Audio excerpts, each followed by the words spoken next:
Hello అండి, మామిడికాయ తామదుంపల పులుసు ఇలా రుచిగా చేసుకోవాలంటే ఎలా తయారు చేయాలో తయారీ విధానంలోకి వెళ్ళిపోదామండి. ముందుగా కడాయి పెట్టుకొని కడాయిలో నూనె పోసుకున్నామండి.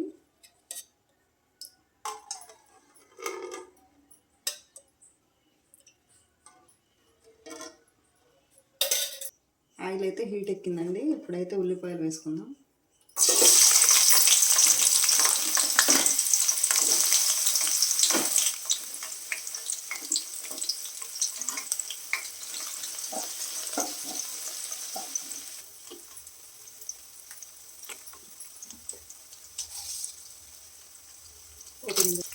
కరివేపాకు,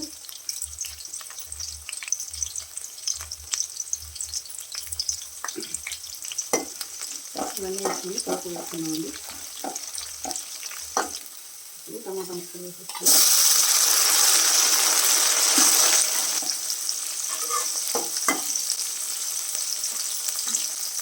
మసాలా కూడా వేసేసుకున్నామండి.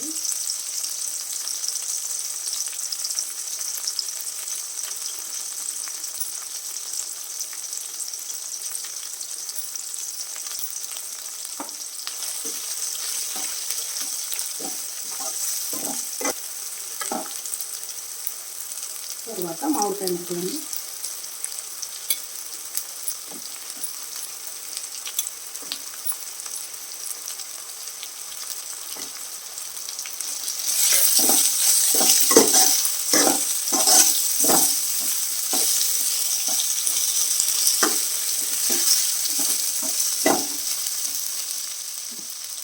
కొద్దిగా పసుపు, కొద్దిగా సాల్ట్, కారం, సరిపడా కారం వేసుకుంది.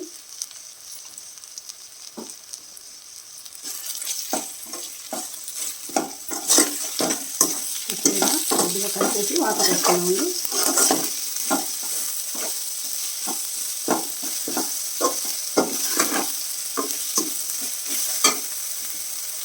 కొద్దిగా వాటర్ పోసుకున్నాం.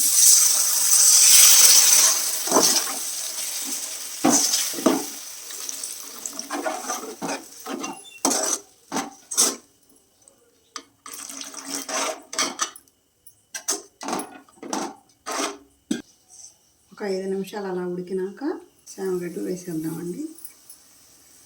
5 నిమిషాలు ఉడకనిద్దాం. మూత పెట్టేస్తున్నాము. ఇప్పుడు చూసేద్దామండి.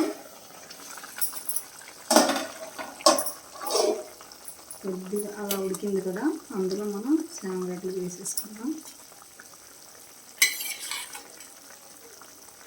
శామగడ్డలు అయితే వేసేస్తున్నామండి.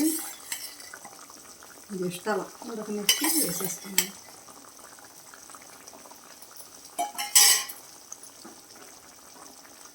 పచ్చిమిర్చి కూడా వేసేస్తున్నాను.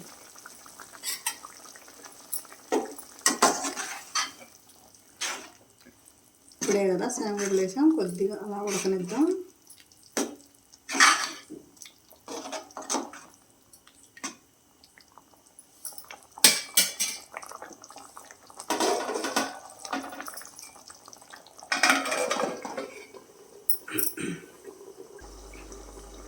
ఇప్పుడైతే రెడీ అయిందని చూద్దాం రండి. చూసేద్దాం. మన శామగడ్డల మామిడికాయ ఉడికిందేమో, ఆల్మోస్ట్ రెడీ అయిపోయిందండి. సూపర్గా ఉడికింది. మీరు కూడా ఇలా ఒక్కసారి ట్రై చేసి చూడండి, చాలా బాగుంటుంది. ఇప్పుడైతే బౌల్లో తీసేసుకున్నామండి. మనం స్టవ్ కట్టేసి మనం బౌల్లో తీసేసుకున్నాం. బౌల్లోకి అయితే తీసేసానండి. శామగడ్డల పులుసు, మామిడికాయ శామగడ్డల పులుసు రెడీ అయిపోయిందనమాట. బౌల్లో తీసుకున్నాను. ఈ వీడియో కనుక మీకు నచ్చినట్టయితే లైక్ చేయండి, షేర్ చేయండి, సబ్స్క్రైబ్ చేయడం మర్చిపోకండి.